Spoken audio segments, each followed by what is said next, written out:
nettoyer là. Oh! Et toi? T'as sorti le beurre du réfrigérateur pour qu'il soit bien ramolli? Oui, monsieur, c'est fait. Michel a fait plein de petits dessins amusants pour nous expliquer la recette. Alors, un bol mesureur, un saladier, un fouet.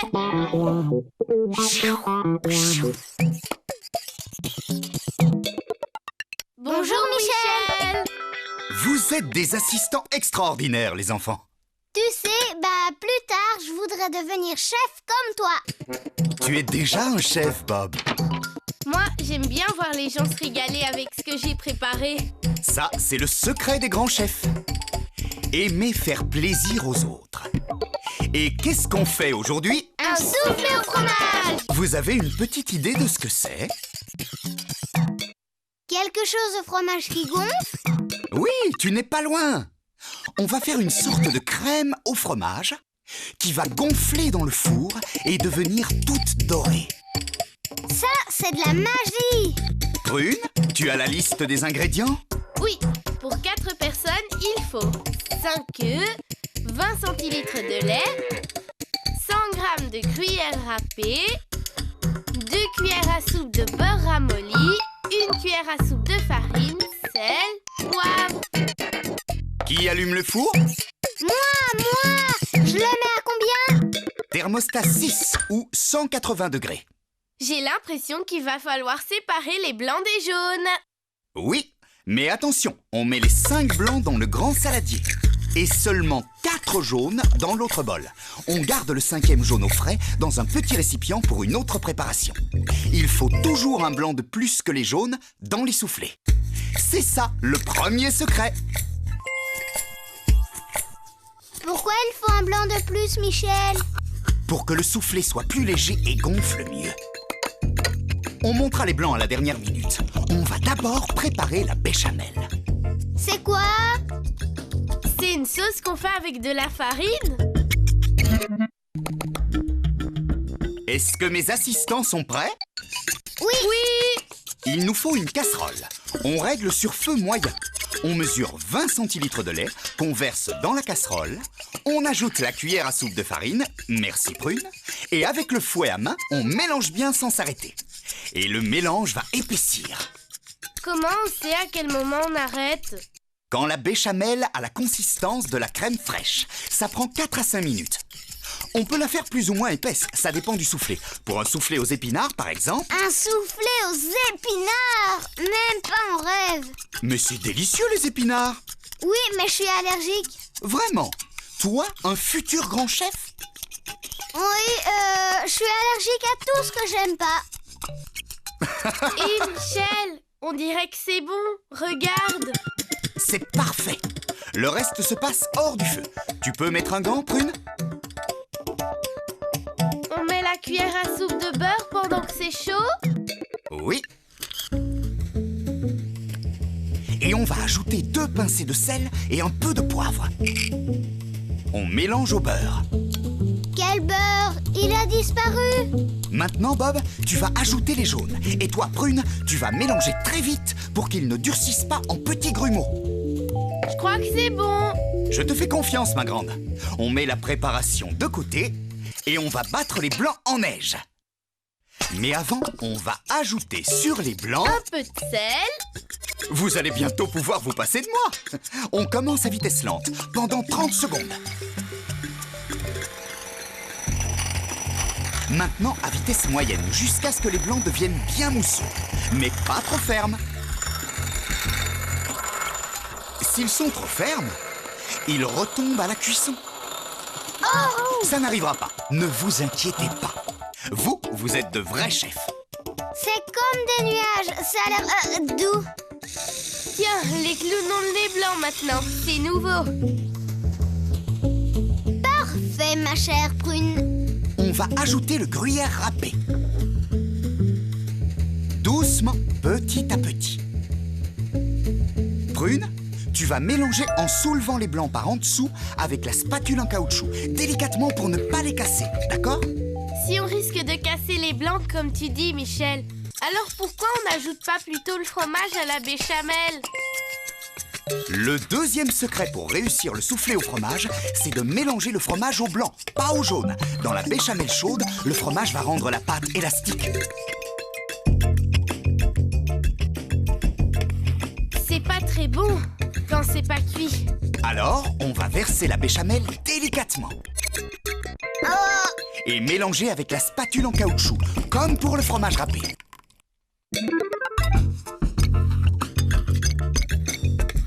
Voilà, c'est bien mélangé. Maintenant, il reste plus qu'à verser le tout dans un moule. Faudrait peut-être le beurrer quand même avant. Oui, on étale une cuillère à soupe de beurre ramolli dans un moule à souffler de 18 cm avec un pinceau alimentaire. C'est un pinceau qui se mange? Non, c'est juste un ustensile de cuisine. Insiste bien sur les côtés et le rebord intérieur. Parfait! Sinon, le soufflé ne gonflera pas régulièrement. On n'en a pas fait assez. C'est impeccable. Rappelez-vous que ça va gonfler. Il faut mieux que le moule ne soit seulement rempli qu'aux 3/4. Il n'y a plus qu'à le mettre dans le bas du four préchauffé. Plus que 20 minutes de patience sans ouvrir la porte. Sinon, qu'est-ce qui se passe? Sinon, il va complètement retomber. Il ne va même pas monter. Oh! Voilà, c'est prêt les enfants. Et si on rappelait les 2 secrets d'un bon soufflé?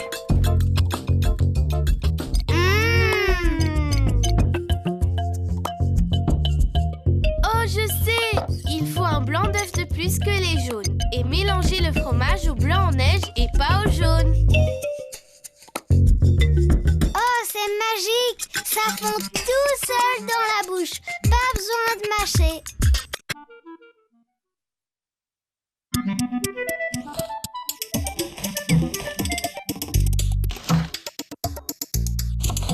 On va avoir besoin d'une passoire, non? Celle-ci ira? Oui, chef. Pose-la sur l'évier si tu veux bien. Tu es sûr qu'on a tout pour cette recette? Lis la liste des ingrédients. On va revérifier. Alors, pour faire un cake aux olives et... Un cake? C'est quoi un cake? Je connais pas. On dit un cake. C'est un mot anglais. Pour faire un cake aux olives et au jambon, il faut 250 g de farine, une tranche très épaisse de jambon cru, 200 g environ, 150 g de gruyère râpée. Je t'aide un peu, 20 cl de jus de raisin blanc. Un pot de 160 g d'olive verte dénoyautée, 4 œufs, 20 cl d'huile d'arachide, un paquet de levure chimique, une grande cuillère à soupe de beurre ramolli, du poivre, mais surtout pas de sel. Voilà, tu te sers de produits chimiques. De levure chimique. C'est un mélange de plusieurs sels. Ce qui est chimique, c'est la réaction qui se produit à la chaleur du four. Un gaz se dégage comme par magie et il fait lever la pâte. Broum, broum! Attention, mesdames et messieurs, de la magie! Toujours de la magie. À propos, Michel, j'allume le four? Oui, à 200 degrés. Ou à 6,5 au thermostat. À partir de maintenant, je ne touche plus à rien. Vous faites la recette tous les deux. Hurrah! Tu restes quand même avec nous, non? Parce que j'ai un peu de mal à lire ton écriture. Moi, je comprends tout, mais c'est mieux si tu restes près de nous. On commence par quoi? Les olives, on les met dans la passoire.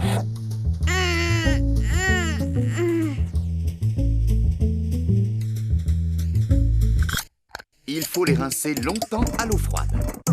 C'est ça le secret de la recette. Pourquoi on les lave, Michel? Elles sont sales?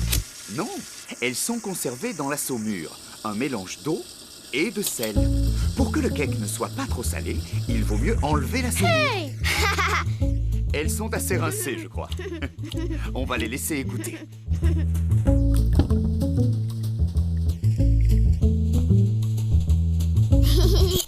Oh, pour faire un cake, il faut préparer la pâte.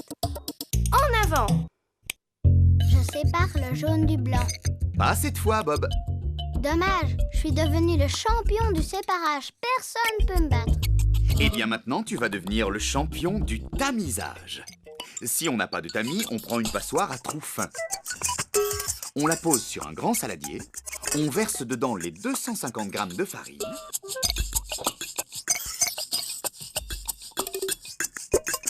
et le sachet de levure. On a dit du cake aux olives et au jambon. Pas du cake aux olives, au jambon et au papier. Alors, fallait dire, on verse la levure. Tu as raison, Bob. En cuisine, il faut toujours être précis, surtout quand on fait de la pâtisserie. Regardez, on tient le tamis de la main gauche et de l'autre, on tapote le bord du tamis avec une cuillère en bois pour que la farine mélangée à la levure tombe en pluie dans le saladier. Pourquoi on ne met pas directement la farine dans le saladier? Eh bien, pour qu'elle ne fasse pas des paquets quand on va la mélanger aux œufs. Je casse les 4. C'est promis, je ne mettrai pas de petits bouts de coquille cette fois, vous allez voir.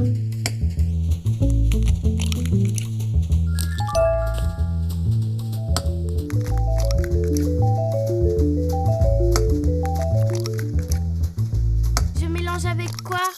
Le fouet? Commence plutôt avec la cuillère en bois. On ajoute l'huile et 20 centilitres de jus de raisin blanc.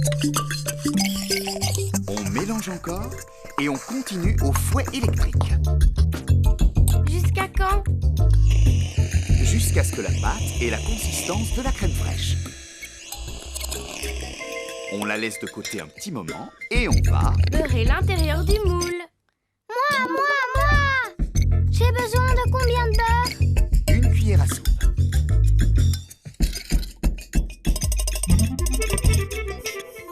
Bob, avec le pinceau, c'est plus pratique. Oui, sur les côtés et sur le fond, c'est très bien. On met quoi dans la pâte? Ah, mais je suis bête, je suis sûre qu'il y a un ordre. Le gruyère râpé, oui, c'est ça. Bravo! Il s'incorporera mieux dans la pâte si on le met en premier. On le laisse tomber en pluie doucement et on mélange avec la spatule en caoutchouc. Je crois que ça va comme ça. Je peux ajouter le jambon maintenant? Oui. Et les olives. Ça doit être un drôle de métier des noyauteurs d'olives. Et le poivre? On a oublié le poivre. Pas trop. Et on mélange longtemps. Ça, c'est pour te donner encore plus faim après. C'est surtout pour que tous les ingrédients soient bien répartis dans la pâte, bien sûr. T'arrêtes pas. Ça va muscler tes petits bras. Merci, je fais déjà assez de sport comme ça. C'est parfait, Brune. On peut verser la pâte dans le moule beurré.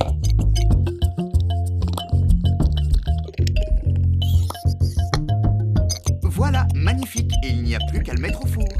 Préchauffé à 200 200 degrés. degrés. Très bien. Maintenant, on laisse cuire 1h10.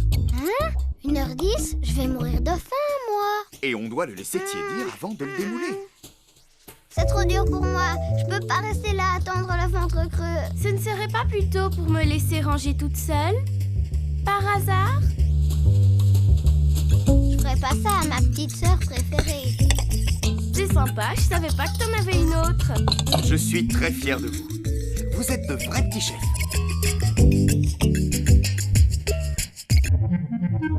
Pourquoi on met surtout pas de sel? On est au régime? Goûte, tu vas comprendre pourquoi. Parce que c'est déjà salé. Évidemment, on a mis déjà plein de choses salées dans la recette. Les olives, le gruyère et le jambon. Et même si on a rincé longtemps les olives sous l'eau froide, il faut pas ajouter de sel.